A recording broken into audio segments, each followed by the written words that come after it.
telur asin aneka rasa gitu ya. Bapak suka sekali sama telur asin. Jadi kalau Bapak masih ambilnya contohnya telur asin.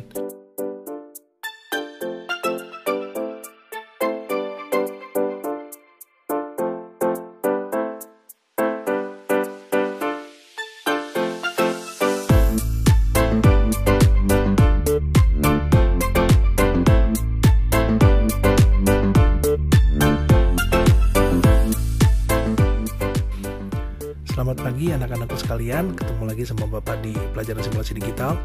Pada saat ini kita akan belajar tentang mind mapping ya. Jadi apa itu mind mapping? Mind mapping itu atau dalam bahasa Indonesianya disebut peta pikiran gitu ya, untuk memetakan pikiran kalian. Jadi mind mapping ini pertama kali dicetuskan oleh Tony Buzan ya, seorang profesor pakar otak di Inggris. Gunanya buat apa? Jadi mind mapping ini adalah teknik atau metode untuk menyeimbangkan otak kiri dan otak kanan untuk menerima atau menghasilkan gagasan atau ide baru. Nah, seperti kita ketahui, manusia itu ada dua otaknya ya, ada otak kiri, ada otak kanan. Nah, otak kiri kita itu ngurusin masalah logik, aturan, ya, analisa, rasional, objektif, sama bahasa. Itu otak kiri tuh. Kalau otak kanan kita itu mengurusi masalah kreativitas ya, chaos apa tuh? Apa ya chaos ya? Kekacauan, tapi bukan kekacauan yang itu, maksudnya chaos yang lain gitu ya. Intuisi atau sixth sense gitu ya. Curiosity, keingintahuan, seni dan musik gitu ya. Jadi kalau kamu misalnya pengguna otak kiri, maka metode belajar kamu pasti akan lebih ke otak kiri tuh, misalnya kayak memperhatikan, terus metode konvensional gitu ya, jadi yang harus catat. Nah, kalau otak kanan itu biasanya menggambar tuh, orang yang menggambar terus suka seni, itu dia otak kanannya tuh yang jalan tuh. Jadi kamu nggak bisa memaksakan cara belajar yang menggunakan otak kanan disamakan dengan cara belajar menggunakan otak kiri. Selama ini kan diratakan. Jadi kalau siswanya duduk ngadap depan semua, dengerin gurunya ngomong gitu kan, itu kan biasanya otak kiri tuh yang dipakai. Nah, di sini nggak gitu. Jadi di dalam mind mapping itu kita berusaha seimbangkan antara cara belajar otak kiri dan cara belajar otak kanan.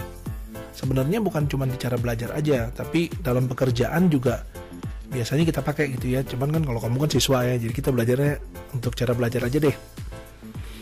Nah, kegunaannya adalah memanfaatkan mind mapping itu untuk membantu kalian atau siswa dalam belajar menemukan tema besar. Jadi kalau kamu belajar sejarah misalnya, atau belajar matematika, kebetulan Pak Joko lewat tuh, guru matematika, kamu belajar matematika gitu ya. Nah, kamu harus ngerti dulu tema besarnya apa gitu. Jadi nggak bisa sekonyong-konyong kamu belajar integral terus kamu tanpa pengertian integral itu buat apa gitu ya. Nah, kemudian lebih produktif dalam ini sih kalau dalam dunia pekerjaan ya, dalam arti dia bisa memikirkan hal-hal, mengantisipasi gitu ya, hal-hal apa yang akan terjadi ke depannya. Kemudian lebih kreatif kayak gimana nih, karena yang namanya mind mapping itu bukan catatan seperti biasa gitu ya, tapi ada gambar-gambarnya biasanya seperti itu. Kemudian membantu memahami konsep atau masalah dan memecahkan masalah gitu ya. Nanti kalau kamu mau bikin mind mapping ke depannya, nanti setelah ini ya, mau bikin mind mapping ketahuan deh gimana cara konsep terus memecahkan masalah atau memecahkan masalah itu seperti apa. Cara membuat mind mapping gitu ya. Pertama, kamu temukan dulu ide besarnya ya, judul. Nah, dari judul nanti baru kita tentukan subjudulnya gitu ya. Ini ada subjudul gitu ya, sub ide ya. Jadi dari ide besar, judul sih, dari ide besar ke sub ide. Nah, biasa sub ide itu nggak cuma satu, tapi ada dua gitu ya, sub ide 1, sub ide 2. Kemudian setelah sub ide nanti ada sub ide lagi, bukan sub makanan, bukan sub ide gitu ya.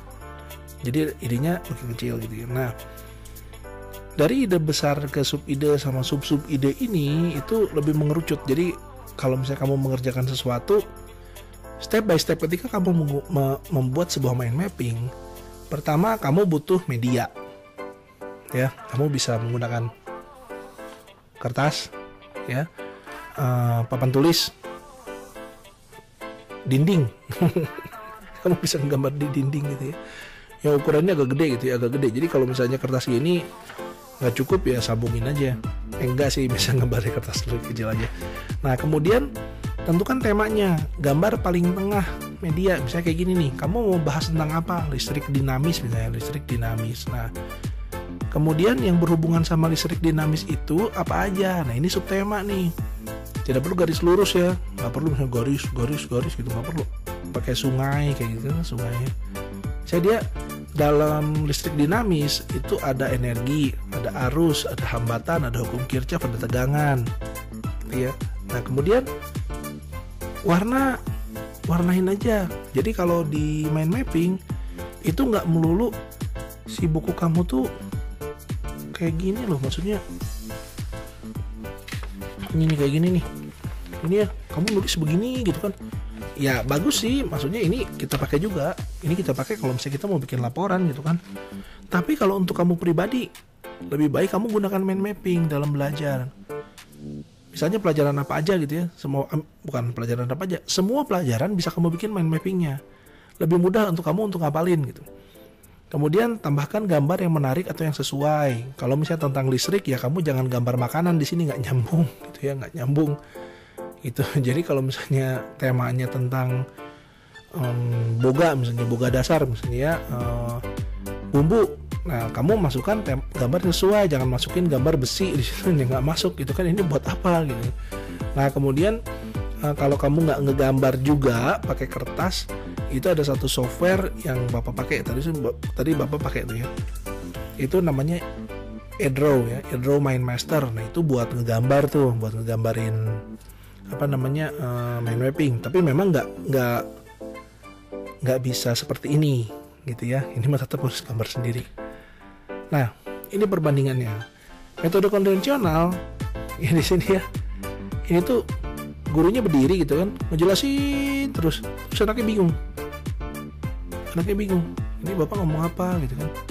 Pokoknya udah itu harus itu, catat. Kalau nggak bingung catat gitu kan ya. Ya catatan juga dikontrol tuh sama gurunya tuh, harus begini nyatetnya gitu kan ya.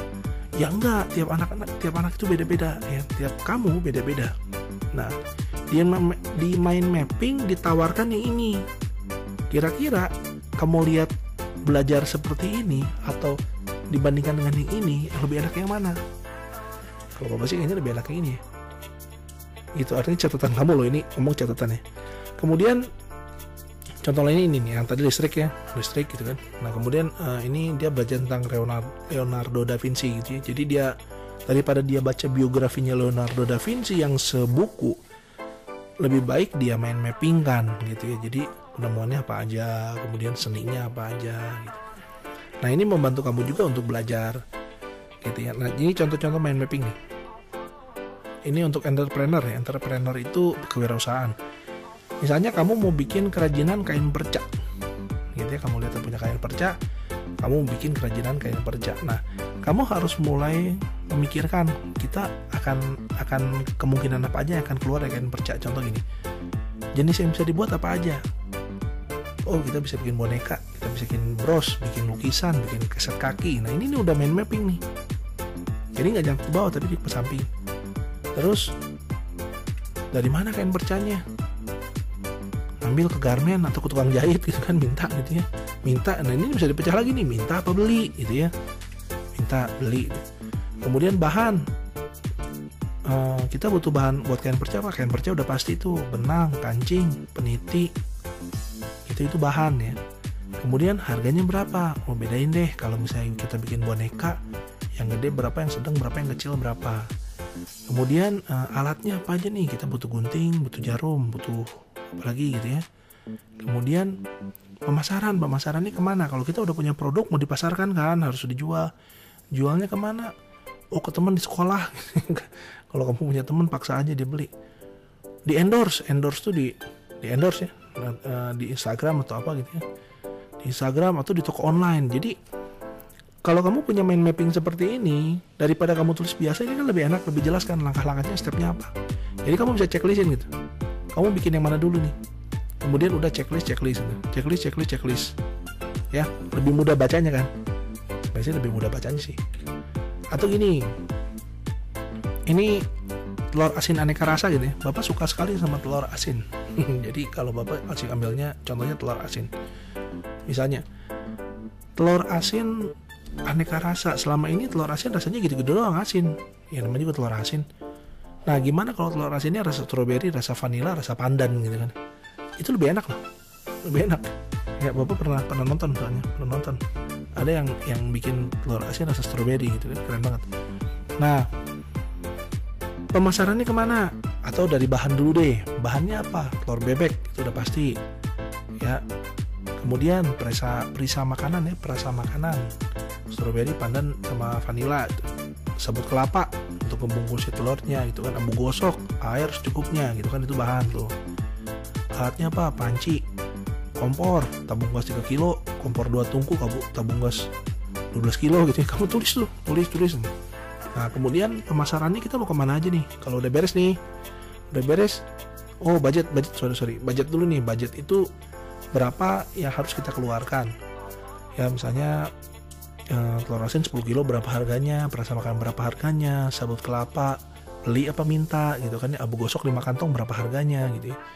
Kemudian pemasarannya kemana aja nih, ke toko makanan, atau kita buka kios gitu, atau kita promosinya gimana, kita bikin tester gitu ya, bikin video YouTube, terus collab sama YouTuber gitu ya. Sama siapa gitu YouTuber, kita minta tolong makan telur asin saya yang ini gitu ya, enak banget, itu kan lebih ini ya untuk pemasaran tuh, endorse nya. Sama kayak tadi foto di Instagram, toko online, Tokopedia atau Shopee, yang jangan pasang di Lazada karena biasanya Lazada dagangnya barang bukan makanan, atau juga sih Bapak ya.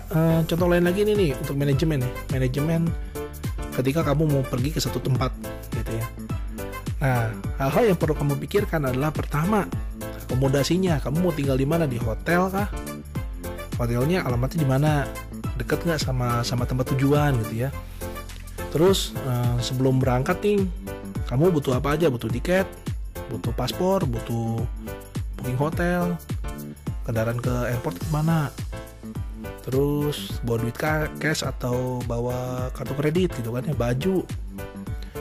Terus jenis transportasinya apa nih? Pakai apa kamu? Pakai pesawat, pakai mobil, atau pakai kereta gitu ya. Nanti pesawat tiba jam berapa, berangkat jam berapa, ini jam berapa gitu kan. Aktivitas ketika kamu ada di sana, nanti aktivitasnya apa aja nih? Misalnya hari pertama budgetnya berapa, meals ya, buat makan, buat tiket, transportasi dan segala macam. Nah ini harus kamu buat manajemen yang seperti ini. Maksudnya kalau kita tulis biasa, itu biasanya nggak ada hal-hal yang nggak kepikir, terus lupa. Nah tapi dengan mind mapping, biasa ketika kita tulis, oh iya kita butuh ini, itu baru kamu yang bikin. Kalau misalnya kamu berdua sama orang lain, nah dia akan lihat mind mapping kamu, terus ngecek, kayaknya kita butuh ini deh, coba deh ditambahin. Nah nanti ditambahin lagi gitu. Ya jadi untuk ngebaca juga lebih mudah gitu ya. Kalau misalnya catatan biasa, ketika teman kamu nambahin catatan di bawahnya, itu kamu udah males tuh bacanya tuh. Nah tapi kalau udah mind mapping, biasanya nggak kelihatan ini siapa yang nambahin nih. Oh iya yang ini. Semoga kamu nggak bingung tentang mind mapping ya. Jadi intinya ketika kamu belajar menggunakan mind mapping, biasanya tidak belajar secara konvensional. Artinya kamu nyatet di kelas dengan berparagraf gitu ya. Yang sebenarnya paragraf itu kalau kita singkat jadi satu ide pokok paling terdiri dari beberapa kata, kan gitu ya. Nah sekarang pada saat kamu bikin mind mapping, yang perlu kamu temukan dari tiap paragraf itulah ide pokoknya apa, ide dasarnya apa. Ya seperti yang nggak ada ya di sini ya. Sorry. Nah yang ini tadi listrik dinamis ini, kalau kamu baca di buku ngejelasin tentang listrik dinamis itu bisa 3 bab. Coba kamu baca deh, pasti kamu bingung, ya kan? Udah males. Nah tapi kalau digambarin di mind mapping, 4 bab pun cuma jadi segini sebenarnya. Kalau kamu bingung, silakan kamu WA ke Bapak, kalau nggak tonton lagi aja dari awal. Tugas kamu adalah membuat sebuah mind mapping tentang apapun juga. Ya, mau kamu bikin usaha, mau kamu mind mapping kamu tentang perjalanan misalnya. Bukan bikin ribet sih sebenarnya, bukan untuk bikin kamu ribet ya, tapi untuk mempermudah kamu dalam belajar. Dan ketika kamu punya perusahaan atau kamu punya usaha, mind mapping itu akan memudahkan kamu untuk merancang bisnis kamu, bisnis plan kamu. Jadi sebenarnya urutan itu mind mapping, kemudian flowchart gitu ya. Kalau flowchart kan udah mulai bikin, itu kan. Nah, tapi kalau mind mapping itu nemuin ide dasarnya apa. Ketika Bapak bikin film atau Bapak mau bikin satu iklan, itu Bapak bikin mind mappingnya dulu.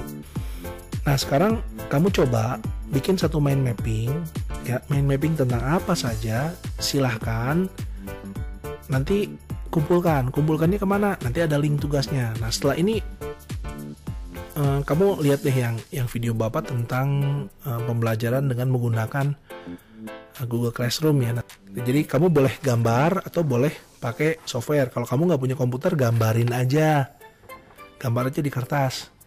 Pak, nggak punya ide, cari di googling. Tadi juga Bapak googling banyak banget dengan ide-ide kreatifnya.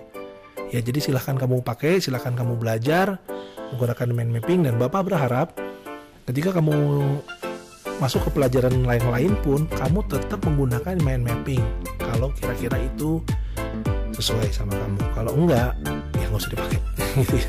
Ini cuma perkenalan aja. Ya, itu saja dari Bapak. Kalau ada pertanyaan silahkan ditanyakan di WA ke Bapak ya. Kalau misalnya tidak ada pertanyaan lagi, kita cukupkan untuk hari ini. Selamat pagi. Dadah.